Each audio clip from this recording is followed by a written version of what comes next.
What's up, y'all? Thanks so much for clicking on the video. My name is Leah, and let's recap and review Real Housewives of Potomac. This is season 10, episode 13. And two things. One, I feel like the viewers are being weird towards Wendy, which says a lot because y'all know I think Wendy is corny and a tryhard, but the energy I'm seeing from some of y'all is weird. Number two, Angel finally, kind of clocked in, but I kind of feel like it's a little too late. Not mad at it, but girl, you should have been done check them girls when y'all was in Nevis, okay? But let's get into this review.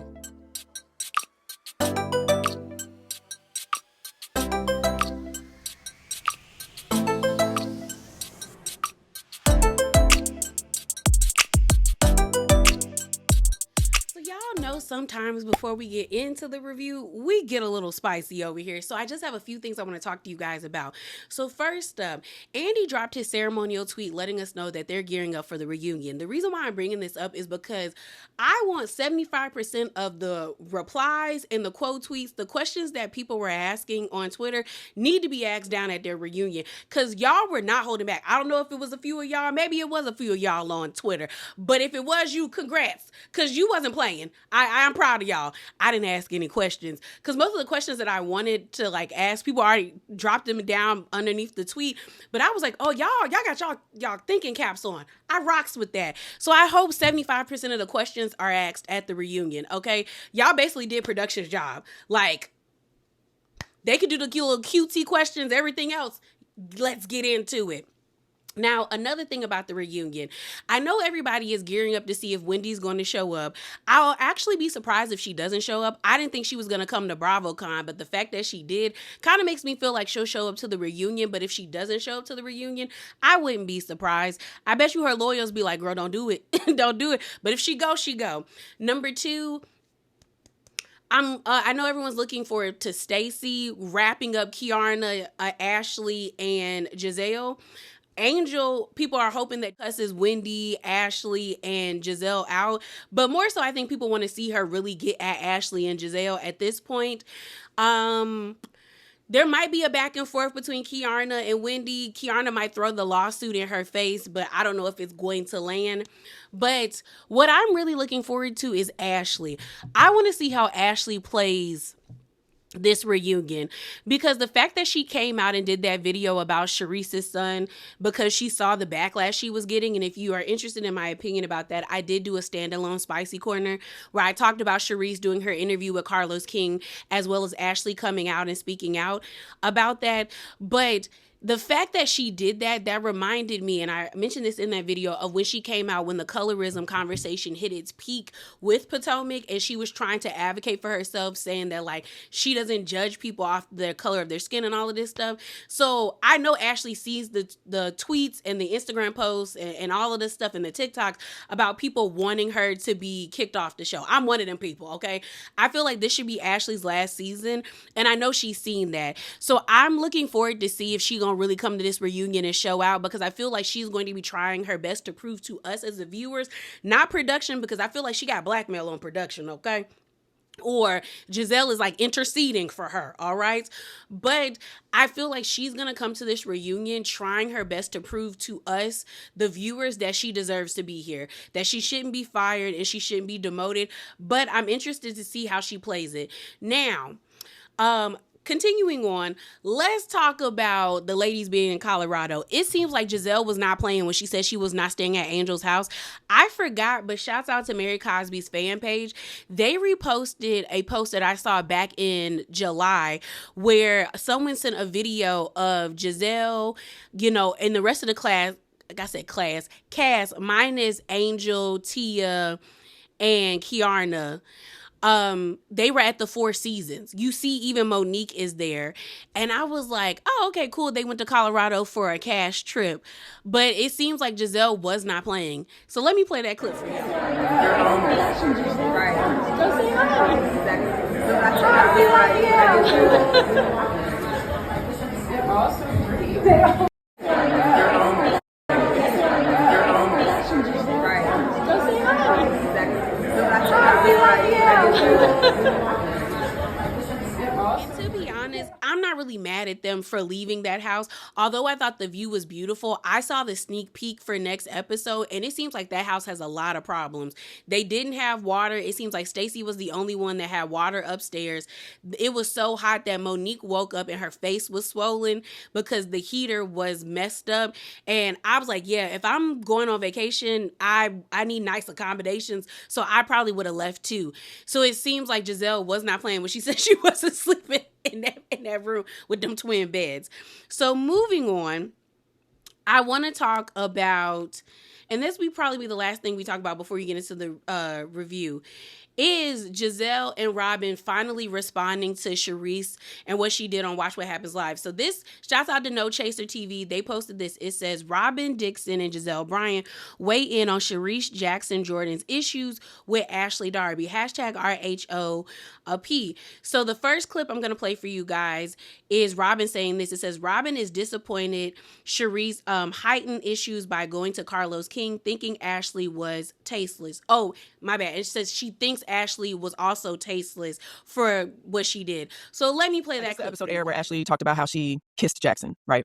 Then, so after the episode is, I guess the episode aired where Ashely talked about how she kissed Jackson, right? Then, so after the episode, it seems like people were maybe criticizing Charrisse's response. So Charrisse must have gone on, maybe responded to some comments and pretty much said that she sees things differently and, there's no friends in this business or whatever. So it seems like she was upset about the revelation that Ashely and Jackson had some sort of interaction, inappropriate or whatever, sexual, physical interaction. And then Ashely kind of made it worse because I did see her Watch What Happens Live question where Andy asked about Jackson, and what I gathered from it was that a lot more happened. So it's like Ashely continued to kind of like talk about what happened with her and Jackson, and pretty much from what I gathered from it was that they were intimate sexually. Okay, and maybe that has happened more than once. I don't know. So my thoughts, because I have a son. I mean, of course, he's just 17, so we're not quite there yet. But I'm trying to put myself in Charisse's shoes. I think the age gap here is just kind of changes things, right? So if I'm 60, my son is 27, and I have a friend that is, in her 30s, mid 30s or whatever, that I probably more so look at as like a daughter or a niece than an actual friend. I don't know that I would be upset if she were intimate with my adult son, especially my adult son, who if I know that my son likes, dates women and likes to do whatever, I don't know that I'm upset about it. What I would be upset about is if my friend chose to disclose that on national television. That's where I would have the problem. Where, especially if I'm not a main cast member of the show, my son has, he's not on the show. There's my son but thinks he's living a private life. I think I'm living a private life. I'm not a housewife. It's not about my personal life. So that's where I would have the issue. If I were Charrisse, the fact that Ashely chose to tell her about this. Number one, she didn't need to tell her. It's not really it doesn't change anything. That's none of Charisse's business what her adult son does. It's none of Charisse's business what adult Ashely does. She didn't need to tell her, period. She didn't need to know. But secondly, to tell her on national television, I did not like that. I thought it was wrong. I thought it was unnecessary. If I'm Jackson, I'm probably pissed because I'm not even on this damn show. Why are you even talking about me? So that's where I have the issue. But it seems like, I don't know, maybe Charrisse is upset about that more so than the fact that they actually were intimate, the way that it was delivered to her. But I don't really know. I was kind of disappointed that she chose to talk to Carlos King and kind of air all that out and kind of take it a lot farther. I don't really know where all of that energy came from. But it seems like maybe she just was kind of not blindsided, but I think the discourse online from the fans and how people reacted to it maybe caused her to look at things differently and get upset. So I don't know, but I know, yeah, if I'm 60, my son is 27, my friend is 37, I don't care what they do. I really don't. Yeah. Just don't talk about it on national television. It's nobody's business, especially when they're not cast members. Jackson's not a cast member. Charrisse is a friend that popped in 3 times. I thought that was tasteless of Ashely to do. So I feel like Gizelle and Robin are being willfully obtuse, and I'm going to expound upon that more when I get to the portion where I'm going to play a clip of Gizelle responding to Charrisse and her feelings. But let's tackle the part where Robin said what Ashely did was tasteless. I agree. This is how I felt about Heather bringing up that she messed around with Captain Jason. It's girl, first of all, y'all were on that yacht at that man's job. Why do you keep needing to bring up that you slept with him or y'all messed around? And then it embarrassed you even further because when he got down at BravoCon, he said, girl, that didn't happen. So it's I don't like it when men do it to women, and I don't like it when women do it to men. It's why do people need to know who you sleeping with? Unless both parties agree that they're okay with that information being out there, then yeah. But it does not seem like Jackson was okay with this or wanted this information out, because Charrisse is still talking about it. She was on the local news talking about it, saying that she hasn't talked to her son about it, but also says that her son is very private when it comes to his like love life. So she knows that he wouldn't want that information out there. So I do feel like it was tasteless of Ashely, and it also shows how desperate Ashely is to have like a spicy storyline and to make herself interesting to the viewers. And she overcalculated or miscalculated her hand, because it has completely turned a lot of people off on her. Now let me play Gizelle's. So they said Gizelle Bryant says Charrisse has called Ashely Darby her daughter-in-law for years, confused as to why she is catching strays. So let me play that My clip. thoughts are, I hear you, but I don't. That part, I don't. It's not my. I don't care about. What I care about today is Charrisse. We discussed it on camera. Yes, me, Ashely, Charrisse. I personally thought when Ashely was in the process of mentioning it, I thought Charrisse was gonna like flip a table, go to hell off, go crazy. I don't know anything. None of that happened. Okay, great. Right. And saying so, she's giving the same energy that you just described, Robin. Jackson's grown. He can do what he wants, which he is, and so is Ashely. Ashley's a beautiful girl. And Charrisse has for years made comments about Ashely being her daughter-in-law, and right. They were flirty, and that would be so cute, blah, blah, blah. So there's no issue here, okay? Right. Then when it was brought up again in a whole nother scene, Charrisse had the same energy. Like she kind of like thought it was funny. It was kind of cute, whatever. You can't then let the fans gas you up to then have a moment, to then have an issue off camera. Right. Like, no, that's just, I think it's ridiculous. And then how I'm catching strays is beyond me, okay? Right. And how Charrisse is rewriting history is beyond me. And I'm not even going to get into the weeds of that because it's just like actually no need.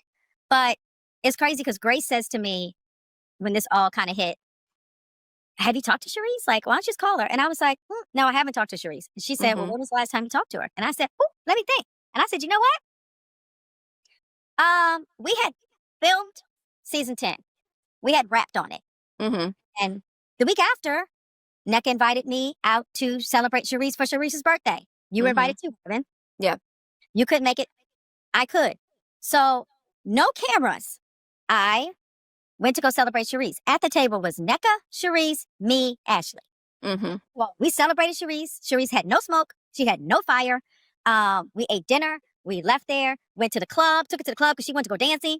No smoke, no fire. Charrisse had a grand old time. So I just don't know how then Gizelle and Ashely, but I'll just speak for myself, are horrible people, bad friends, make up lies, wanted to push her out of Potomac, all these things that are simply not true.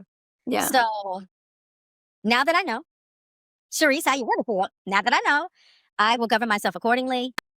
So like I said, I feel like Gizelle and Robin are being willfully obtuse. Like they know why Charrisse is upset, and they would be upset too if it was done to them. Let's call a spade a spade.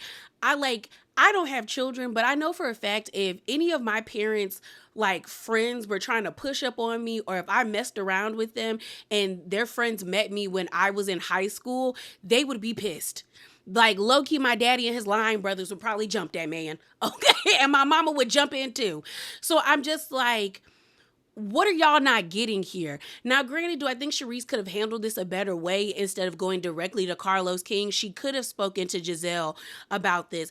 But I feel like Gizelle knew what was up, because the fact that Gizelle let it be known that Grace had to tell her, like, girl, you should check up on Charrisse, and you hadn't spoken to her until relatively around her birthday, and you knew this episode was coming out, should have told you something. It should have told you something. Like, maybe that lady is starting to feel like y'all playing in her face. And granted, it could have been the push that the fans, fans pushed Charrisse to do this because she started to internalize what people were saying. But maybe Charrisse has always felt this way, and she finally got the courage from the fans to say something. I also feel like when Gizelle said, well, I thought Charrisse was going to do this, you wanted a reaction. I believe that Ashely and Gizelle were using Charrisse, wanting it to be a moment. And granted, they're getting their moment. It may not be to their benefit, and Charisse's reaction may be delayed and may be against them, but y'all are getting what y'all wanted. Y'all wanted Charrisse to react. Y'all wanted a moment, and now you're getting it.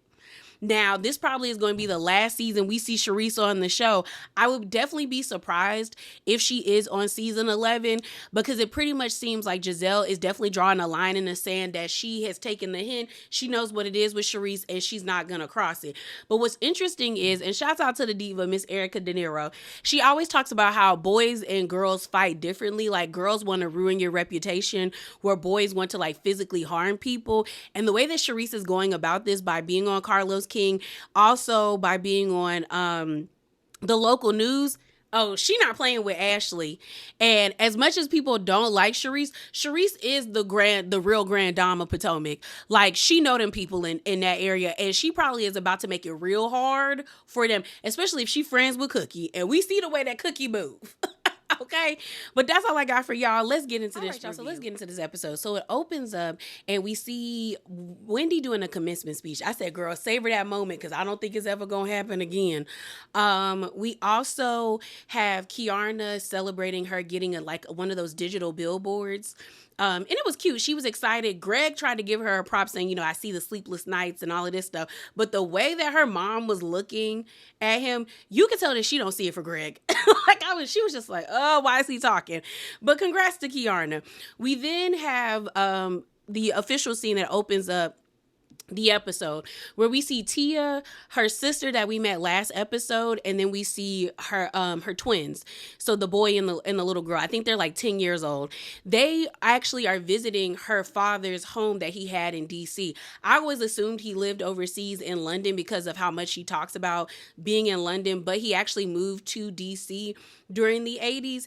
And pretty much Tia just talks about how they show us a flashback of when she sat down with her sister, where she was like, I found the person that owns the house. She was like, I randomly drive past it every now and again, and I actually sent her like kind of like a guilt tripping blackmail like email saying that I would like to come visit. And the sister was like, you really found daddy's house? And she was like, yeah. And so they decided to go. The lady was so gracious. I was giggling at her Yorkie, because the Yorkie really wanted to like sniff and smell and probably be petted by everybody, because he was like kicking in her arms. But her sons were there, her two sons. They looked like they were in high school, and they brought her a gift like they were supposed to, showing great etiquette and manners. But they basically thank the homeowner for allowing them to peruse her house, because it's now her house. The house is actually really nice. Like, the staircase looked like it went on for like days. Like, I was like, wow, that's beautiful, with the chandelier hanging. So they're walking around the house. We actually see them recreate the picture that we've seen multiple times in these, like, this season, where they're like sitting on the steps. They were actually in that house.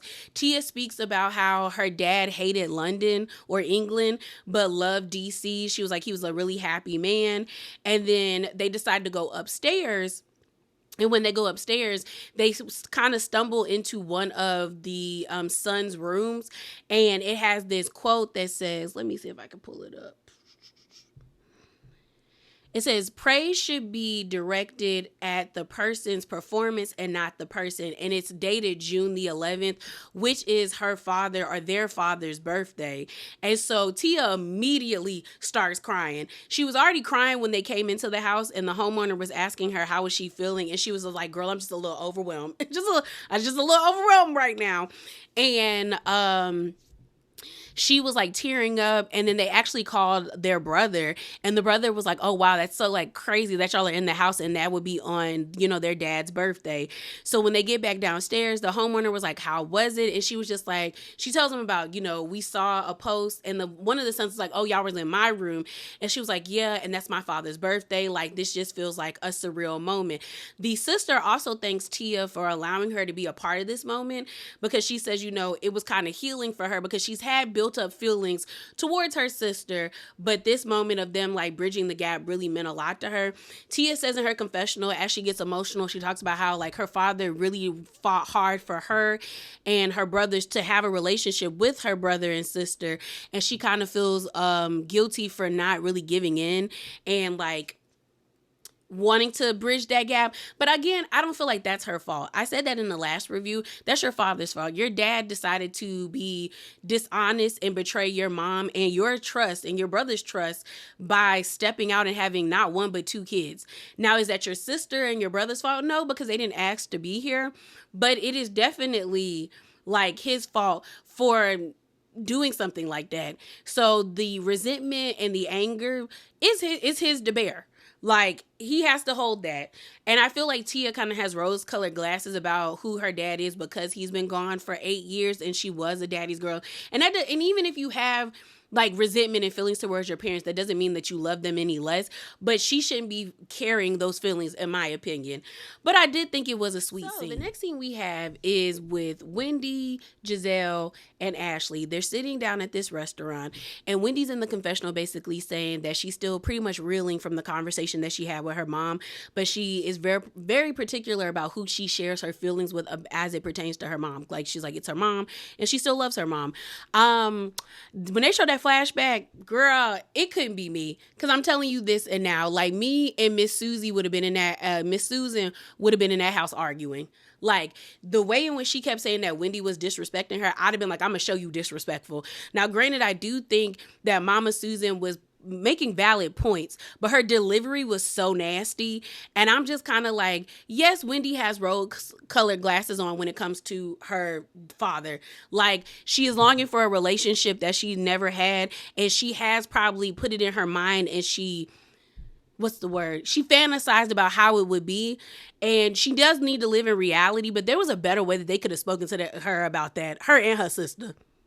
But that's just me. I'd have cussed that lady out. And we just wouldn't have talked for a while, especially when I'm the one giving you stipends. So she doesn't talk to them about that. So while they're looking at food on the menu, Wendy was like, can I interrupt for a minute? And she was like, we had an amazing event. She was like, our event was amazing. And Giselle's like, yes. And they're like clapping. And I said, girl, that 5-year-old's birthday party was amazing. I mean, when you think about it in the context of Potomac, maybe, yeah. Because when you think about Potomac, when they put on like family events, they're normally trash. Like Robin's Family Fun Day, they was just in a field. Just a field of nothing. Then you have Karen doing the pickleball thing. Y'all had baked beans and pickles in jars. And then we have this. So maybe it was... Maybe it was amazing by their standards, okay? So as they're sitting there, Gizelle says, I had a wonderful time, unlike other people who are running out of the door. And Wendy's like, are you talking about Timu? She was like, he was so nice to me. Like, I had a good time talking to him. And they were like, did you really talk to him? And she was like, yeah. So then Gizelle ends up getting a text message, but I guess it was sent to all of them for Monique's sip and read for a book that either I guess she's already released or is going to be released this year, 2026. And so they're like, is everybody invited? Including like Angel and them. And I think one of them was like, yeah, because they know Monique doesn't have any issues with anybody on the cast as it states right now. So Wendy ends up saying, like, does it feel like she is sometimes a wet blanket, referring to Angel? And like she was like, it feels like she's always putting a damper on the mood. And then Gizelle ends up saying, well, she swore up and down she was going to become friends with us and get to know us. And that's not been the case. So then it flashes back to when, again, this three were out like going for drinks and dinner and all of that stuff. And they get the text message from Angel about coming out to Colorado. So Giselle's in the confessional saying this trip for Angel is like a big deal. Like, she talked a big game about how beautiful Colorado is in this 5-star house. I'm expecting 5-star treatment and a 5-star vacation, And so Wendy says she's excited because she knows it's gonna be a shit show.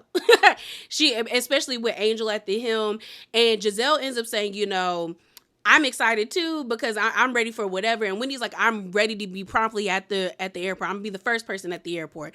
And a lot of people were mad at Wendy because she's throwing shade at Angel. And my thing about it is, I think a lot of y'all are clouded by your disdain for Gizelle and Ashely, that y'all are trying to make it seem like the way that Wendy is behaving is out of the norm for a housewife, especially when it comes to like Angel being weird towards Wendy. Angel has shown several times that like she got weird energy towards Wendy. So why are we expecting Wendy to extend all these olive branches to Angel when honestly it should have been Angel taking the initiative to reach out to Wendy to have a one-on-one and really get to know her? But that hasn't been the case.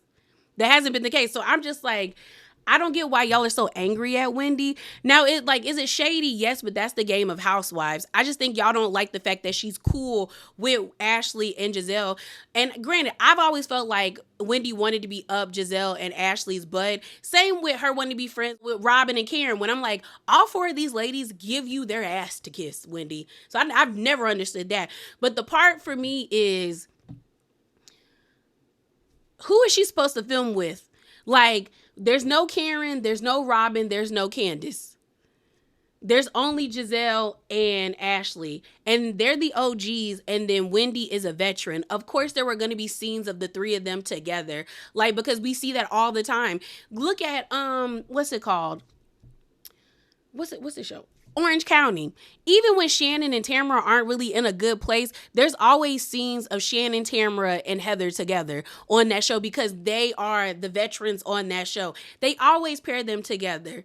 Even sometimes when you look at Miami, there's sometimes scenes of Lisa, Larsa, Adriana, Marisol, and Alexia all hanging out together or just being around each other or having moments because they've known each other the longest. So I'm just kind of like, I get it. Y'all don't like Wendy clicking up with them or being cool with them, but I'm like, she doesn't have an issue with them. So why would she beef with them this season? Now, any other season, yeah, but why this season? Because I'm like, who else would she film with? We've seen her film with Stacey. She's filmed with Tia. Her and Kiana aren't in a good place. So but we saw her film with Kiana. She's not going to film with Kiana again. Angel got weird energy towards her. Jazzy is a friend of, so she's here. Like, she ain't always there. And Monique is a friend of. Who else is there for her to film with? And I'm saying this as someone, like I said in my introduction, I think Wendy is a tryhard and can be corny at times. But I just feel like some of the energy that people are like giving her is weird because I'm like, what do y'all want her to do? Cuss these ladies out and they ain't done nothing to her? And then y'all would be complaining about Wendy holding on to grudges and making the show dark. So the next scene we have is of Angel and Bobby at their house in Potomac, and they're gearing up to get on the plane to head back to Colorado. And while she's packing the car, we end up seeing her get on the phone with her sister. Her sister's basically like, girl, I didn't get no invite to Colorado. Why you call me up? And she was like, well, this is supposed to be for this and for that. They showcase Angel's house again. It's a lovely home. It's beautiful. I don't know why you came to Potomac, girl, but it's a beautiful house. And she was just like, for them to think that I moved to Potomac for, them is crazy. She also says that they can take that eviction comment and they can kiss my ass with that. But this is interesting to me because Angel to me is also exhibiting like, as people feel like Wendy's being weird, Angel's being weird to me, because in the after show, Angel lets it be known that the Colorado trip was supposed to be a couple's trip, but yet she chose not to. And what it boils down to me is like, she did not want to ruffle Gizelle and Ashley's feathers because they have nobody. Because I'm like, the majority of the cast is coupled up, because Angel's explanation on the after show didn't make sense to me, where she was like, well, some didn't have. I said, girl, 3 women out of a cast full of 8 people or 9 people don't have partners. That the majority overrules, because you have Bobby, Kiana has Greg, Wendy has Eddie, Stacey has Timu, Jazzy has Darius, Tia has Rob. Is that his name? Is his name Rob? I think his name is Rob. Yeah. And so then all that leaves is Ashley's by herself, Gizelle's by herself, and Monique is by herself. So you're telling me 6 people are locked in. They got men, okay? And there's only 3, and we worried about them 3. And I feel like the only reason why Angel was worried about them is because she still wants to be cool with them. Even though they've been mad disrespectful to her, Angel still wants to be cool with Gizelle and Ashely. And I will be very surprised if we get to the reunion and she cusses them out. I mean, she would be warranted to cuss them out, but I feel like there's this piece of Angel that wants to also fit in where she gets in. Like, I do not see her pulling a Candace or Wendy, because even though Wendy, I have always felt wanted to be cool with Gizelle and Ashely, the way she cussed Gizelle out when it came to Eddie, like, Wendy was not playing the way Candace cussed her out when it came to Chris. I need to see Angel do Angel do the same thing to both Ashely and Gizelle. Especially when it comes to Ashely and Gizelle trying to put this narrative on Bobby as if he's like some aggressive man. Like, girl, if you don't play about your husband, show them ladies you don't play about your man. Okay? So then the next scene we have is of Ashely and her family, they're having 6 to 60. So Dean is turning 6 and Uncle Lump is turning 60. And so they just decided to have like a joint birthday party together because I guess their birthdays are around the same time. So she's talking about how like this is just a wonderful thing for her to be able to do for her family. And everyone's like, appreciative to her doing this. They're all like, yeah, this is wonderful. And Ashley's just talking about like it's been a long time because she did not have this opportunity when she was with her partner. Basically, Michael didn't get along with them and they didn't get along with Michael. That's just what it is. They show us a flashback of when they was eating in that concrete box they call an apartment in the sky with Uncle Lump, Sheila, and Michael. And Michael looked irritated as Uncle Lump was speaking about like, this is a great thing for us to get together and spend time with each other so we're not speaking around one another. And he was like, why are these people in my house?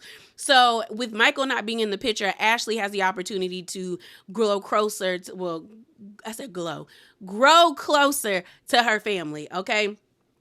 So we then get this scene of Ashely, her grandmother, Miss Joyce, and then Sheila, Uncle Lump, and his wife, I think her name is Monica, all sitting around, and Sheila lets it be known that she wanted to talk to the family about her partner going to treatment, basically going to rehab, and how this is a big step for them. We actually see a flashback where we see a sit down with Sheila and Ashely has her sons, and Ashley's talking about like, you shared with me some very inspiring news about him going to a facility. This is great news. So then Sheila says this is hard for her. Sheila need to be in the Betty Ford program. Is that the name of it?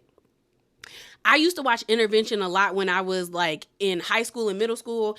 And I feel like they talked about people going to the Betty Ford program where it's basically like rehab for the people that don't have addiction, but who have very close relationships to the person that has addiction. Because Sheila needed. Because the fact that she was like, this was hard for me. And I was like, girl, you've been breaking your back for the past 23 years to take care of a drunk. This should be a vacation. Okay. And Sheila got on that wig that whenever Sheila wears this wig, it always makes her look washed out and drained out. That's how I know Sheila be on hard times, because sometimes when she doesn't wear the wig, she look a lot better. But when they showed Sheila in 2018 and Sheila now, you can tell that relationship has taken a tremendous toll on this lady. As they're sitting there, Uncle Lump basically says, cut the crap. Is we talking about John going to treatment? He was like, y'all talking in circles. I need y'all to say it plain to me.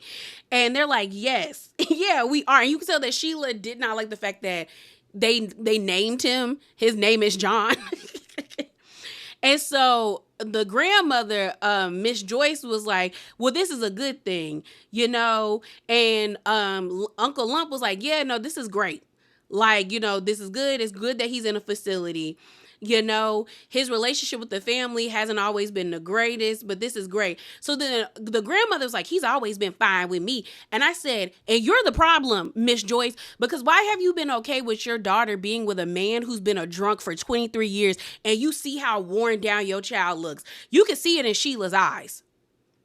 You can see, and you can tell that Mama Joyce felt stupid the moment that Ashely says, like, yes, we all love him, but you didn't live with him. Because she immediately put her head down like, yeah, like, what? Like, girl, we see who enables who. Okay. So while they're sitting there, they're like, I hope John knows we love him. And I said, I guess. And so in the confessional, Ashely says that she's so proud of her mom that like 14-year-old Ashely would be like ecstatic right now that John was going into rehab. Like, this is like a monumental day because that's something that she always wanted. It's been 23 years in the making. And I said, I guess, girl. I guess. So then they sing happy birthday to Dean. Cute scene. So then the next scene we have is of Monique. I said, the next scene we get is of Monique sipping Reed. So she shows up to the restaurant. She has like her entourage, her mom, her sister. I don't think we saw her brother. I don't ever think we met Monique's sister or mom before this season, because I'm like, I remember seeing her brother during season 2 when she kicked Gizelle and Robin out her house, or more so Gizelle, but I do not remember ever like like meeting like her family. So it's kind of crazy that she was on the show for 4 seasons, because she came like season 2, 3, 4, 5. But we never met her family. We met Chris's family, but not her family. So that was interesting to me. But the lady is really pretty. Her mom's really pretty. I think her name is Jenny. Let me see in my notes. Yeah, Jenny. Very pretty lady. You can see where Monique gets it from. So her book is supposed to be like love letters that she wrote to herself. I think it's supposed to be a book about like empowerment and encouragement. It says on the book, it says a memoir of self-discovery, transformation, and healing. Okay, girl. And she was like, she wanted to write this book because she feels like there are a lot of women who feel alone, and she feels like this book could help them. So that is why she wrote it. We actually end up seeing her speak to Jamie and Arena from Love and Marriage DC, which I was actually surprised to see them there, because the last time I remember like watching that show, it didn't seem like they were in a good space, because people were upset with the way that Monique and Chris left Love and Marriage DC. But, you know, they seem cool. I would be interested, let me not say that. It's interesting to me because there was always rumors about how I think it was either Ashely and Quicksilver auditioned to be on Real Housewives of Potomac. And potentially, I think that Arena and Jamie did so as well, and they didn't make the cut. But I wonder if, like, Bravo would be open to Jamie and Arena being on the show. Because, I mean, Arena has the fashions. They have the personal stories with the 3 kids, and one of their kids being special needs and things of that nature, and them having, like, a foundation and everything. And Jamie was in law enforcement. So it's like they are part of Potomac, or like, you know, the DMV area. So I don't know. I feel like if they could get K. Michelle on Atlanta and Angel on Married to Medicine, then I think it would be okay if they were to come up on this show. So they're there. Monique is smooching with them, greeting everyone, telling everyone thank you. We then see all the ladies like filtered in, and then like Angel, I think, is the last one, or Gizelle might be the last one to get there. But Angel goes up to Monique and she's like, you know, as a writer, I know how hard it is for you to know to stay dedicated and keep going. When I tell you, my friend called me like, girl, as a writer, my ass. My friend does not like Angel, because she was like, girl, what is this? And she was like, she always trying to relate. And I said, let her have her moment. Maybe she has written stuff. But that's the other thing. We haven't really gotten to know Angel as good as we have gotten to know Tia. If you think about it, like Tia sharing like her family, especially when it comes to like her sister and her brother and like her half sibling, all of that, we really haven't gotten to know that much about Angel, other than she's a wag. We do find out, unfortunately, like her mom passed away early on, in her 20s, I'm thinking, and we met her sister. But we end up finding out on the after show she is like a trained opera singer, and now she's a writer. Like, if Angel does come back, she does need to do a better job of like showcasing herself, not the people around her. Because I'm like, girl, if you have written a book, let us know what you've been writing, girl. Let us know. Like, what you wrote articles, you wrote a book, let us know, you know? So basically, Monique ends up saying in her confessional that she is appreciative that Angel invited her on the trip. We end up seeing a flashback where Kiarna threw an event. Mind you, shouts out to Portia, or your goddess, on Twitter. They posted pictures. I would have rather seen this sit down with the ladies versus Ashely's family situation, because they posted on Twitter that Kiarna had like an event, and I didn't notice in the flashback that Jazzy was there, Monique was there, Kiarna was there, and Angel was there. I was like, why didn't we film that? Why didn't we get to see that? Why are we only seeing it in a flashback? And it looked like it was a nice event that Kiarna was throwing. I'd rather see that than whatever Ashely and her family got going on. So we see the flashback where they're all like, are you excited, Angel, to invite everyone? And Angel's just like, girl, I don't know. she was like, I don't know. She's like, some people I don't know about, but yeah, I hope it's a good journey. And Jazzy's like, it's going to be very healing. We're going to have positive vibes, girl. It's going to be fun. The scene continues on, but this time we're in the confessional with Monique, where she talks about how the women saw a different side of her before she left the show. And she is just appreciative that they allowed her to come back in order to show a different side. So they show flashbacks to the beginning of the fight that happened between her and Candace. And then the event actually starts with her sitting on the chair, thanking everyone for coming for that night. She tells them that, it's been a journey and she's so grateful that everyone is here. She says, one thing about her that is that she always, does things, I guess, her own way. In a sense, it goes on with her saying that, she actually likes to write love letters to herself. And that's what helped her come up with the title for the book and why she decided to write a book. So then she starts to read, a love letter that she wrote to herself. And as she's reading, you could tell that, she's very long-winded. Gizelle is fixing her makeup. Stacy and everybody else is just looking around like, girl, this what we doing? So Gizelle says in her confessional, I love Monique. I said, you do? A lie from the pits of hell, girl. The 8th level of hell, because that's a straight up lie that you love Monique. So, but she was like, however, Monique is very extremely long-winded. So then you have Stacy in her confessional saying, it's a lot of self in this book, a lot of self, just a lot of but I'm like, Stacy, it's a memoir, so wouldn't it be about herself? But I could understand, sitting there listening to this poem, it does, and the things, I'm like, Monique is coming off very pretentious, very self-absorbed, but I guess. And so she finishes the poem. Everyone claps for her. And what I will say is I feel as though Monique, like someone said on Twitter, she's changed vices. She's no longer trying to be Miss Perfect Patty, trying to hold everything together to present this image. It kind of reminds me of what Candace said during season 5 when they were having that cook-off or who makes the best pancakes at Monique's boat. It was her river house or her lake house, whatever. I said river house, lake house. And it was between Monique and Gizelle. And Candace said Monique's pancakes were beautiful to look at, but they didn't have any flavor to them. The presentation was lovely, but they didn't taste good. But Giselle's pancakes were ugly, but they taste great. And it's she is still kind of obsessed with keeping this perception of herself. But now it's switched to I'm healing. And it's okay, girl. Okay, but I don't see that. Even when she made that comment about Stacy the last time someone, and there was a table in between us, it didn't go well for that person.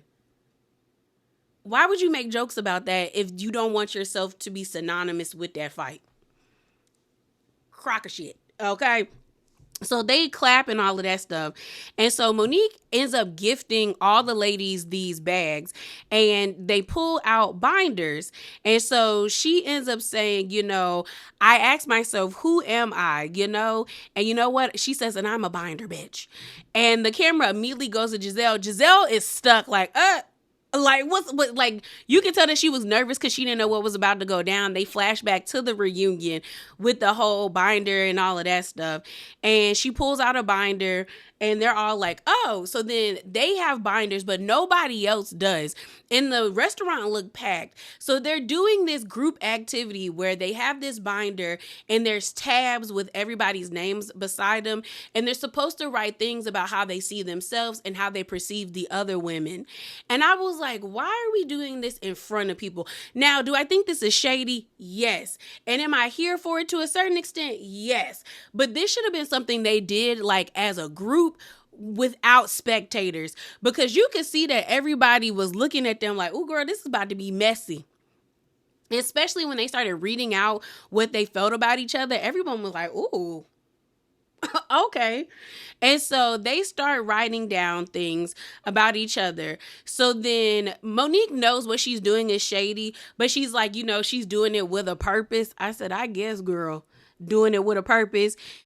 Basically, you may be thinking you're coming off one way and you might not be coming off that way. And maybe she's hoping that if the ladies hear how other people perceive them, behaviors may change. I said, I guess, girl. Has it changed for you?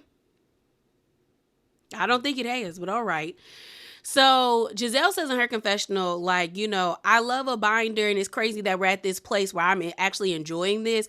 But Monique should be doing binders by Monique. And honestly, that's what Monique should have started doing stationery. Like, the stationery community is huge. Like, my sister and one of her best friends, they love a good stationery set. And what I mean by that is like a good journal, a notebook, nice pens, like, especially the pens. The pens actually do matter. Nice, like, little sticky notes, stickers, tape, like, especially if you're someone who likes to journal. People have like the colorful tapes that have like designs on them. I really do feel like if she wanted to really make a name for herself, get away from them oils, girls, and start selling stationery, start selling binders. You make a nice buck. Stacey makes a comment where she was like, I hope we're not like passing these around. And Monique is like, that's exactly what we're doing. And she's like, ugh. So she's like, Stacey, you're first. And you see her like switching books around, and they're all labeled, so everyone knows which binder that they're getting.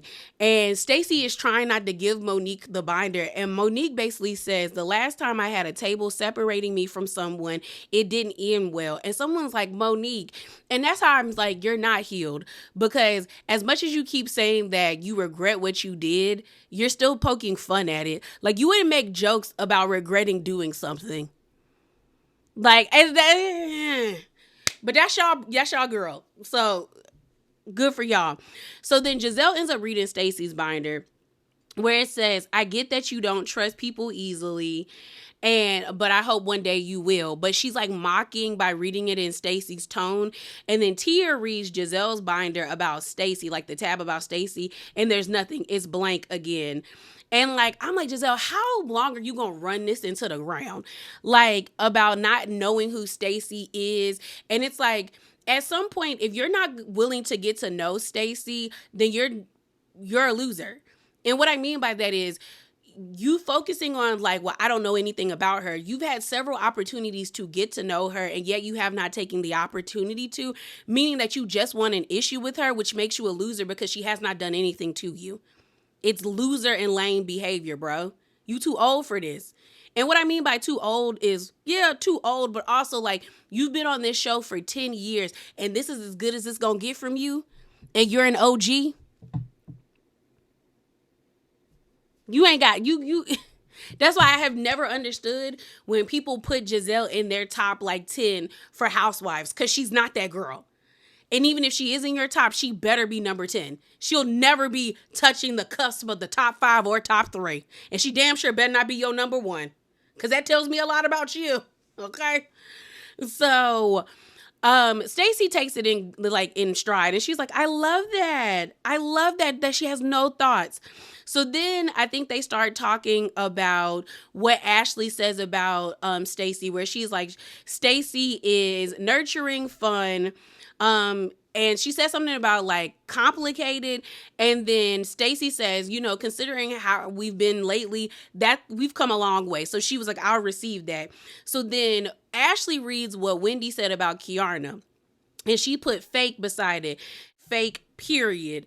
And then Kiarna takes the mic and she said, well, at least my bags is real. And I said, ooh, what do you know that we don't know? Or did you know this was coming down the pipeline, Kiarna? But she got Wendy, and you could tell that Wendy wasn't like I won't say impressed, but she didn't find nothing funny about that, because her face was very much. So then, I think it is Stacey who grabs the mic, and she was like, well, I want to know why you think Kay is fake. Like, explaining. And Kay's like, yeah, I want to know. So then Wendy says, before we came back as a group, me and Kay were fine. Like, me and Kiarna were good, and we were in a good place. But now when we're in the group, it seems like all of a sudden she got a problem with me. And she was like, that comes off as fake to me. Like, you have a problem with me, but like, we were cool. Which is a valid complaint from Wendy. If when we are not filming, we're fine and we're cool and we're good, and then when we start filming, I would deem your behavior to be fake and phony. And Kiarna really didn't have a rebuttal to that. She kind of she looked irritated as well. Like, she didn't want to hear it, but I'm just like, you ain't say nothing. So then things continue on where the next thing is I think Monique is reading what Ashely thinks about herself, where she's like, I'm bubbly, I'm bright, I'm that girl. And they're like, well, Angel, do you agree? And Angel said no. I said, okay. I said, this is where you can tell Angel was starting to get activated. And they were like, well, what did Angel say about Ashely? So Kiana is reading Angel's binder, and Angel put disappointing in a period. And I said, oh, okay. And so she then goes on and she says, Angel thinks Ashely is a strong mother, resilient, but petty. Ashley's rolling her eyes. So then they start to read what Ashely said about Angel. And Angel ripped up the paper out of the binder and crumpled it up because she was like, I don't receive that. And you could tell that everybody else was like, the audience that was looking on was like, ooh. Now she ripped it up. And she was like, I don't receive it because this is what you said. It says, Ashely put catfish not fully walking in her truth. And so they flash back to Nevis when Gizelle called her a catfish. And Angel says, well, if you think I'm a catfish, then why are you coming to my house? And you could tell that Ashely was irritated because she was like, I don't think you need to come to my house if that's how you feel. Like, she looked perturbed. And I said, what you mad for? You didn't think she was going to be irritated by the catfish comment? Y'all know Angel doesn't let things roll off her back. Like, she's very sensitive and she gets irritated. May have a delayed response, but she gets very irritated. Angel reiterates herself where she's like, well, why do you want to come if you feel as though, like, I am not showcasing who I am? Like, what's the point of you coming, Ashely? And like I said, Ashely is irritated. She was like, maybe we need to revisit this and maybe you just don't need to come to Colorado with me. So then Wendy jumps in and she's like, you really don't want her to come on a trip? And Angel's like, I put a lot of love and thought and care into this trip, and why would I invite somebody who's questioning my motives of who I am? Like, why continue to, like, put myself in this place? Like, why? And I mean, Angel has a valid point. Like, girl, if you think I'm a catfish and I'm not walking in my truth, why the hell do you want to be around me? So you can continue to ridicule me? I would not put myself in that position. So then Gizelle pipes up and she's like, well, Angel, this is my ride or die. This is my bestie. And if she's not going, then I don't want to come. And so Angel's like, I hear you. Okay. And this is when Angel should have put, like, her big girl panties on and put, like, you know how the people say, put your dick on the table. Where you should have been like, then neither one of you need to come then. Neither. And honestly, if Angel would have been like, I don't want them to be there, I would have been like, production is going to have to tell me to let y'all come. And the only ways I'm going to allow y'all to come is if we have a sit down and really hash this out. That's what Angel should have did. But when Gizelle says, you know, Ashely is my ride or die or bestie, I said, that's another lie from the 9th level of hell from you. Okay, the first one was from the 8th. Now this is from the 9th. Because when has Ashely ever been your ride or die? The same Ashely you was going to allow Robin, who was supposedly your ride or die, beat up in that kangaroo hut. But then again, maybe she is telling the truth. Because I've often felt like Ashely and Gizelle are the ones that be cooking up schemes. They both Batman. Like, Ashely is her Robin to her Batman. Because that's what it is, girl. That's what it is. I said, girl, okay. So then Gizelle's in the confessional saying, we haven't done anything to you, Angel. That's a lie from the 10th level of hell. Okay. Angel gets on my nerves. She's aggravating to me. She very much so is. But let's not sit here and act like Gizelle ain't done nothing to that lady. First you called her a catfish. Y'all been picking at that lady. Now you're saying that she's been evicted. You have done things. And this is what's so annoying about Gizelle is Gizelle will do things to people, and then when they have a severe reaction to her behavior, all of a sudden it's amnesia. And I didn't do anything to you. That's why she don't like Candace. That's why she didn't like Wendy. Because when they reacted to her, they went there with her. And Gizelle couldn't come back. Because one, Gizelle can't read worth a damn. And for two, she is a sensitive person. Gizelle likes to act like she's this stoic person, but Gizelle holds on to grudges, especially when you hit her in the chest. Because when Candace said, girl, you living in that $900,000 tear down home, that stung Gizelle for a while. She wanted a sincere apology from Candace. So let's not play this game, Gizelle. And that's why I say you can never put Gizelle in your top 10 and she can never be your number one, because when it comes to people putting people in their number one, they never act like they have amnesia. There might have been seasons where they done that, like maybe a season or two, but for the most part, a lot of the people that I would classify in my top 5 or my top 10 for Housewives have owned what they have done to other people. It will stand by it. And so I'm just like, Gizelle, shut up. You know, I'm talking about, we ain't done nothing to you, Angel. Yeah, the hell you have. Girl. And they even show flashbacks with the eviction and everything. So she's like, this is wild to me. Okay. Have y'all noticed how much Gizelle has been doing this throughout the season? This is wild. Like her bugging out her eyes. Like, is she doing that, like, you know, to give us like the green eye? I don't know. But like this entire season, there have been moments in the confessional where she's like really like, this is crazy. Like she giving Ramona Singer crazy eyes. Like, that's I feel like I'm the only one that has noticed that about Gizelle. Especially when she's in the red confessional. It's wild. So Stacey ends up telling Ashely, like, Angel is really upset about this. Like, really upset. Like, she's shaking. She needs a minute.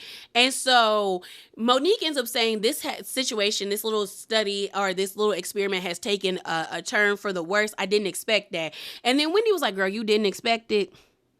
I don't think Wendy is impressed by Monique, and I'm glad for that. She was like, girl, you really didn't expect that this exercise was going to bring drama? Okay, girl, we know you a housewife. So then Monique goes to Angel, and she's like, I didn't know y'all had issues. Like, what's going on?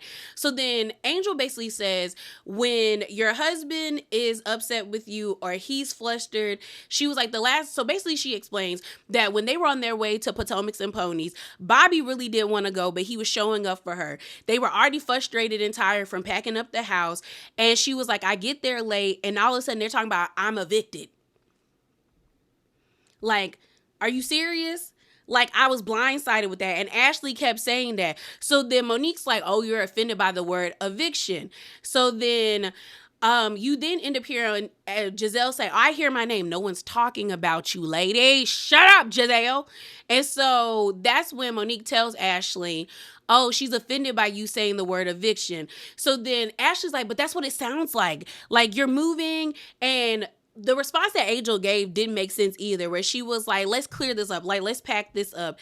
She basically says that what happened was their lease ended before they expected it to. I said, no, mamas. That's not what it gave. It gave very much so that you did not know that the lease was ending at the time that, like, because I've seen other people make point that maybe Bobby was the one that booked the rental home and didn't inform Angel. But I'm kind of like, if Angel's supposed to be on top of everything, then she would have known that her lease was going to be up by, you know, July the 1st. Like, what do you mean the lease ended before y'all expected to? When I signed my lease for like an apartment, I always knew when my lease was up because my apartment would give us like emails, and I'm pretty sure these people emailed you as well because you've been in that place for 6 months. But Ashely basically apologizes, saying that, you know, I'm sorry for using eviction in my vernacular. Pretty much saying that she stands by what she says, but she's apologizing for her words. Wendy ends up saying, like, I know these women. And she was like, if you knew them, you wouldn't take what they were saying to heart. She was like, you know, Ashely has said things about me before, and I'm just like, girl, fuck you, and I keep moving on. So, like, you gotta roll with it. People were mad that Wendy said that to her, but I actually agree with Wendy in this moment, because I'm like, Angel, at this point, you know what these women are about. Stop taking everything to heart. Like, you got to let some things slide in order for you to enjoy your experience there. And I think that's what Wendy was trying to tell her, that like not everything needs a reaction, not everything needs to be addressed. So like, if you knew, and I also feel like Wendy was throwing shade at them too. Like, if you really knew them, girl, you would not take anything that they're saying to you to heart. It's them. It's Gizelle and Ashely. Who are they? So, like I said, Ashely doesn't really apologize, but Angel accepts something. And she basically tells them, like, dead that catfish word. I don't want to ever hear it again. That word is clapped. It's over. So then Gizelle, messing up the mood and playing in Angel's face, basically is like, so are we going to have catfish in Colorado? And you can see the way Angel cut her eyes to Gizelle so quickly and was like, and like, it was like the one of them, like, you know, the Arthur meme where his fist is balling up, like, I said, girl. So the screen goes black, and then we find out that it's 12 hours after Monique's like sipping Reed situation. And we see Stacey call Angel, and she's asking her about altitude sickness. And Stacey's like, I'm like really worried about that. And Angel basically tells her, mind you, Angel's picture for herself is so filtered. And I said, Angel, girl, you're a beautiful lady, but like you wanting to have like a smaller nose, because that's all I get from her filtered picture is that the nose is smaller. And I'm just like, Angel, why? Like, or it's like her, like it's skinnier up here. It's not as fat here. But I said, girl, this picture. But I'm gonna let it go. So she was just like, I'm a little worried about altitude sickness. And Angel basically told her, make sure you're drinking twice your daily dose of water or beverages while you're before you go. She says, I'm back in Colorado and I found myself being really thirsty. So she was like, just make sure you re-up. So Angel's in the confessional saying how she's glad that she was able to come back early to prepare for the girls because she thinks the trip is going to be a good thing. So we then see the women make their way to the airport. We see, what's her name? Monique in the confessional. Wendy had a good confessional. I can't even lie. Wendy's confessional with the green in the hair, I was feeling it. This was a good confessional. But Wendy expected Angel to be at the airport, and they were like, no, girl, she already in Colorado. And she was like, oh. She was like, well, if Angel not here, maybe this is a sign that, like, we're going to have a good trip. Like, I'm all down for it. So then we see Monique in the confessional when they land in Colorado, where she was like, it's been 5 years since she's been on a trip with these women. So she's kind of like, I'm a little scared because, normally I travel alone and I don't really know what to expect. So Angel is excited to see the ladies. They're all excited to see her. Even Stacey makes a comment where she was like, did Angel take some of my gummies? Because I ain't never seen her be this happy. So it really does seem like Colorado is her safe space. So she's like, are you guys ready for togetherness? Are you ready for shots and sisterhood? They're like, yeah. So then she puts them into different trucks. And Wendy and Stacey are kind of wondering why they're the only two riding with Angel. Like, they're like, girl, why isn't Kiana in the car? Even Stacey makes a comment like, Kiana really thought that she was going to be with her. And Wendy is like, I don't know why Angel's trying to be nice to me all of a sudden. This is kind of weird. So while they're in the car, they're like riding to the place, and Angel basically tells Wendy, I really do like you too. Like, I really do like you, Miss Wendy. And, I want us to like build a relationship. And when he says, girl, I like me too. That's one thing we can agree on. And Angel said, I know you can. So in the confessional, Wendy is like, I don't know why Angel is trying to like inundate me with all this love, but I feel like she was like, but it's a little bit too late. And she laughs about it. And I feel like people being mad that Wendy said that, I do think it's weird, because like, why would you think she'd be cool with somebody that been treating her poorly? And then people comparing it to like the Mia and stuff. Like, yeah, Wendy was weird for the turnabout that she did with Mia, but I feel like with Gizelle, they actually had a conversation. I think that Wendy and Angel could be cool if Angel would actually have a real conversation with her. Maybe they might get cool at the reunion, but Angel does have to like answer for why it seems like all of her aggression is always misplaced. Like, it's never for Gizelle. Even when it comes to the catfish thing, you have more smoke for Wendy and the Preakness thing for Wendy. Even when it comes to this eviction, you have no smoke for Tia, even though Tia is the one that was going around telling people this story. Gizelle wouldn't even known this if Tia wasn't running her mouth, but you telling her everything and have her staying up in your house. And Ashely is the one that's saying the eviction thing, but she got that from Gizelle. It's like you seem to be angry at everybody else but Gizelle. So I don't get why people are like, oh, Wendy's being weird. I don't think that's weird. Like, if I was Wendy, I wouldn't want to be cool with Angel. I'd be like, girl, you're weird. Like, you've been giving me weird energy this whole entire season, and now all of a sudden, because you see that Gizelle and Ashely are giving you their ass to kiss, now you want to be cool with me and Stacey? Mind you, Stacey is the one that reached out to her, and she gave Stacey a cold response when they were in Nevis. So Angel lets Stacy and Wendy know that she's rooming Gizelle and Ashely together, and they all laugh about it. In another car, you have Jazzy, Kiarna, and Gizelle, and we find out that Kiarna has been taking medicine trying to prepare for the altitude sickness. While they're in the car, Jazzy ends up asking, "So what happened at the sip and see or the sip and read that I didn't know about?" And they talk about Angel's eviction, and Kiarna's like, "Angel did not get evicted. Stop that, Gizelle. She didn't get evicted." Okay. Gizelle ends up saying something to the effect of like, "Well, I got more information on that." But Kiarna is like, "Gizelle, we're going to have a good time." And Jazzy's like, "Yes, we're going to have a good time and everyone's going to be cool together. We're not going to have issues." So then in the other car, we end up seeing Monique, Ashely, and Tia. And they're all talking about Angel. And Monique basically says that she sees parallels between Angel's relationship with Bobby and her relationship with Chris. She pretty much says that Angel basically making that comment about how like her husband didn't really want to be around the ladies or didn't want to show up to events. She remembers that same thing happening with her and Chris. Like she's kind of getting flashbacks, and she's like, this seems like the same situation, the same ingredients, a very similar situation that's being cooked up. And I'm like, well, we haven't seen enough of Bobby for you to come up to this conclusion, but maybe she's seen more.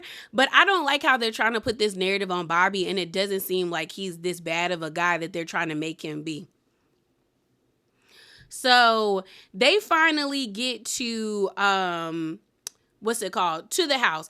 Gizelle's in the confessional saying Angel has big shoes to fill because of her Nevis trip. I said, Gizelle, that was the first time in a very, very long time y'all have been on like a luxury trip. Let's not do this. Let's not. So they all start complaining about not having service because Monique is like, "Oh, girl, my phone is SOS." So then everyone's like, "Are we going to be safe out here?" And I'm like, maybe. I don't know. Maybe it's a slasher flick. I don't know. So they all walk up to the house and they're all like, "Is this Angel's house?" And they're like, "No, the house has a pretty view. She has food and everything laid out." And everyone's like, "Angel, is this your house?" And Angel's like, "No." And Ashely's like, "Oh." So Ashely says she assumed because Angel disinvited her to her house that they were going to be spending the Colorado trip at her house. And like, I'm like, girl, you wanted to go to her house so you could talk crap about her house. That's it. That's all. And now you mad that you can't talk crap about her house because y'all are not going to be at her house. So then we have Angel introducing a Wonderland, like outdoors, mindfulness guide person, some lady. And they're all like, "Okay, girl, so what are we about to be doing?" And so Angel's like, "I'm going to let y'all, get some food, get some drinks. Remember, if you drink here, it's like taking 2 shots. So be careful with how much alcohol you consume because of the altitude." So then Monique is like, "Where are you going?" And she's like, "Well, I'm going back home to my place." And they're like, so you're not staying here with us? Now, I will say, I don't think Angel needed to have the ladies at her house, but I do think it's kind of weird that the house is an hour away from her house, and you're going to let Tia and Kiarna stay there while the other ladies are staying here. And you're talking about you want to bond with this group and make friends, but not being at the house kind of deters that. Because Stacy even was like, "Well, aren't we supposed to be bonding and stuff?" Like, okay. So then Gizelle's like, we've never separated. Y'all have separated. I think the only difference is that y'all were still on the same property. That's the only difference. And Monique ends up making a comment where she's like, "Girl, why are we wasting all this gas? Like, we drove a long way from the airport. We're here in the mountains, and then we're an hour away from your house. Like, what are we doing?" I do think Angel should have stayed there, but I don't think it's wrong that she didn't want them people in her house. I agree. Don't have them people in your house. So they didn't do the room assignments. Everybody gets nice rooms except for Gizelle and Ashely. And they pissed. Ashely is like, "Girl, what?" Gizelle is like, "I'm not staying in there. I'm not no broke girl. Like, I'm not staying here." And granted, she did not stay. Because like I told y'all in the Spicy Corner, they went to the Four Seasons. So there's that. So next thing you know, an argument starts to ensue after they show Wendy her room, where they start talking about the eviction thing, where Gizelle is like, "I don't even know why she doing this like this." And Monique was like, "She trying to get her lick back for y'all saying the eviction thing." But she got evicted. Gizelle's like, "She got evicted." And Angel's like, "I did not get evicted. Okay, and putting a little bit of bass in her voice. Jazzy is telling Kiarna, didn't Gizelle say she was gonna be on her best behavior, and she doing this? So while they're sitting down in the den, Angel basically tells them, we got to get some things straight before we continue this trip, because y'all not gonna go around constantly spreading lies about me about this eviction thing, because that's not what happened. And that's where the episode ends. So yeah, y'all, that is it. That is all. As always, remember to be bravely authentic. Definitely hop down in the comments below, subscribe to the channel, like the video, and I'm out, y'all. Deuces.